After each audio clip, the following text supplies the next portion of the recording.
आजकल एस्ट्रोनॉमी की दुनिया में बस एक ही चीज़ का ज़िक्र है और वो है एक धूमकेतु जो पृथ्वी की तरफ आ रहा है। उसका नाम है C2022 E3। हेलो दोस्तों, स्वागत है आपका टिहरी स्काईज़ में।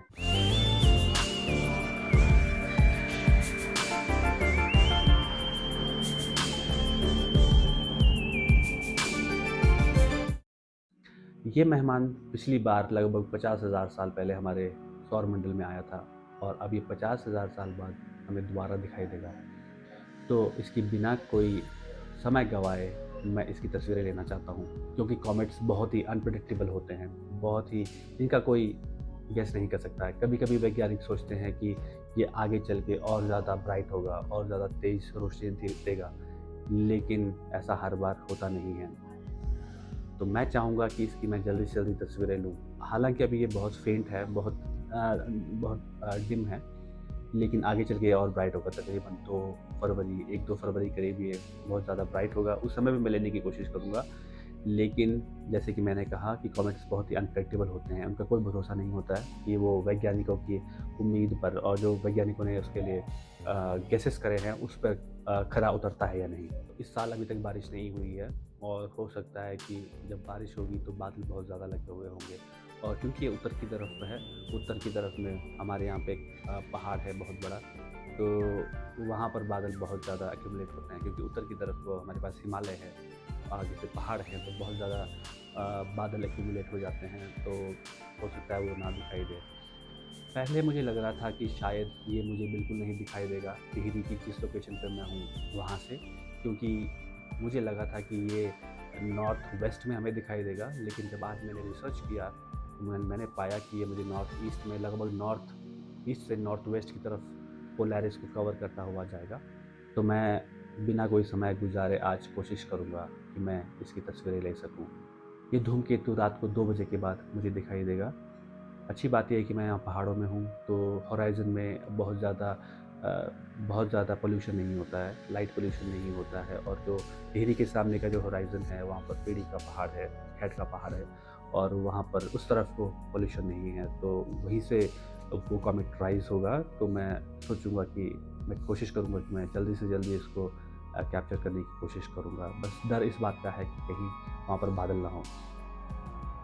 तो ये 2 बजे राइज़ होगा और तकरीबन 6 बजे के बाद, क्योंकि जब रोशनी हो जाएगी तब हमें ये दिखाई नहीं देगा। तो मेरे पास तकरीबन 2-3 घंटे का समय है कि मैं इसको कैप्चर कर सकूँ और उसके बाद प्रोसेस कर सकूँ। अभी तो ये ट्रायल होगा पहला। अगर देखूँगा कि अगर ये ढंग से हो जाता है तो शायद मुझे दोबारा करने की ज़रूरत ना पड़े, पर लेकिन मैं ज़रूर चाहूँगा कि जब ये सबसे ज़्यादा ब्राइट होगा उस समय मैं भी इसकी तस्वीरें लूँ, दोबारा से इसकी तस्वीरें लूँ, और हो सकता है उस समय इसकी टेल काफ़ी लंबी हो। तो देखता हूँ, कोशिश करता हूँ आज। मैंने कोऑर्डिनेट्स अपने सिस्टम्स में डाल दिए हैं। कॉमेट्स के कोऑर्डिनेट्स अलग से डालने पड़ते हैं, वो डेटाबेस में ऑलरेडी होता नहीं है। तो मैंने उसे स्टेलेरियम में डाल दिया है अपने एक कंप्यूटर के, और मैंने नीना में भी उसके कोऑर्डिनेट्स डाले हैं। अब मैं कोशिश करूँगा कि जैसे ये रात होती है, रात 2 बजे से पहले मैं कुछ और कैप्चर करने की कोशिश करूँगा, और 2 बजे के बाद मैं कॉमेट को उतारने की कोशिश करूँगा।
मेरा स्कोप अब सेटअप हो चुका है।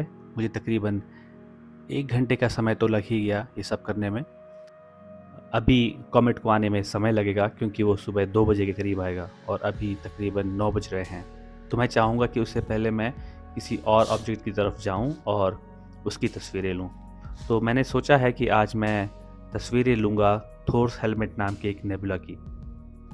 तो अब मैं अपने स्कोप को कमांड दूँगा और ये थोर्स हेलमेट की तरफ चल पड़ेगा।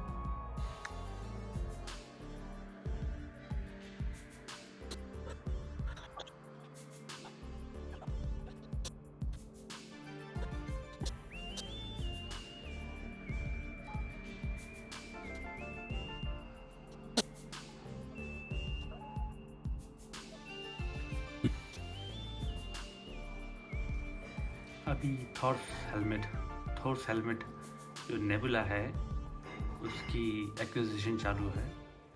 अब इमेजेस ली जा रही हैं और ये अगर मैं देखूं तो अभी तक 100 में से 47 फ़ोटोएँ मैं उतार चुका हूँ। देखता हूँ वो पूरा 100 करता हूँ या उससे पहले मुझे रुकना पड़ेगा। तो अभी तक तो 47 हुई हैं, आगे देखते हैं। तो दोस्तों रात के 2 बज चुके हैं, यहाँ काफ़ी ठंड है और मैं वापस छत पे आ चुका हूँ क्योंकि मुझे अपने टेलीस्कोप को कमांड देनी है कि ताकि ये कॉमेट की तरफ जा सके। बहुत ज़्यादा ठंड है, तकरीबन 2 डिग्री तापमान है। तो मैं अपने टेलीस्कोप को कमांड दूंगा ताकि ये कॉमेट की तरफ इस तरह से जाए। आप देख पा रहे होंगे कि जो टेलीस्कोप का मुंह है वो क्षितिज की तरफ है क्योंकि ये जो कॉमेट है ये क्षितिज की तरफ से ही निकलेगा। तो ये इसकी पोजीशन ठीक है, कॉमेट सेंटर है, लेकिन उससे पहले मुझे अपना कैमरा निकालना पड़ेगा जो टेलीस्कोप में फिट है क्योंकि उसमें लगा हुआ है एक नेबुला फ़िल्टर, एक लाइट पोल्यूशन फ़िल्टर होता है। इसको मुझे निकालना पड़ेगा क्योंकि कॉमेट की तस्वीरें हम नेबुला फ़िल्टर से नहीं ले सकते हैं।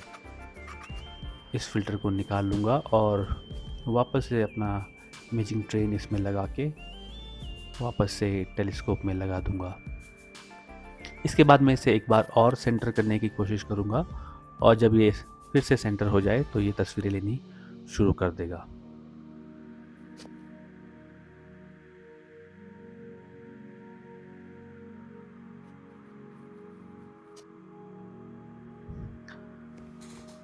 तो देखिए दोस्तों, कॉमेट के पहले रुझान आने शुरू हो चुके हैं। आप देख सकते हैं ये पहली इमेज है।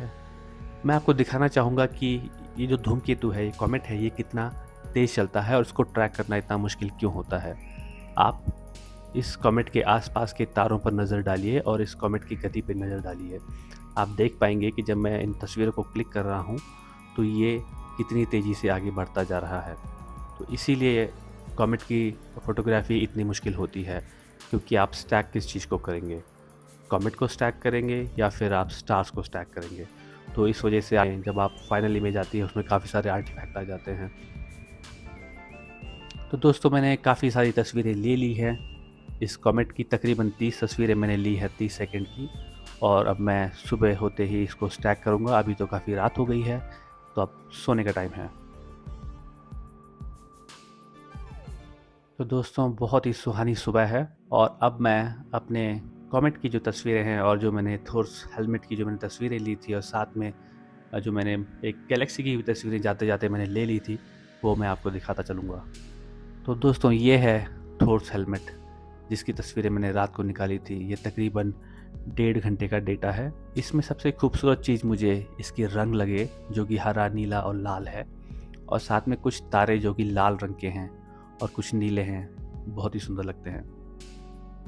और चलते चलते रास्ते में हमारी मुलाकात हुई इस गैलेक्सी से जो कि 2 गैलेक्सी हैं और आपस में टकरा रही हैं। इसका नाम है M51 यानी कि व्हर्लपूल गैलेक्सी।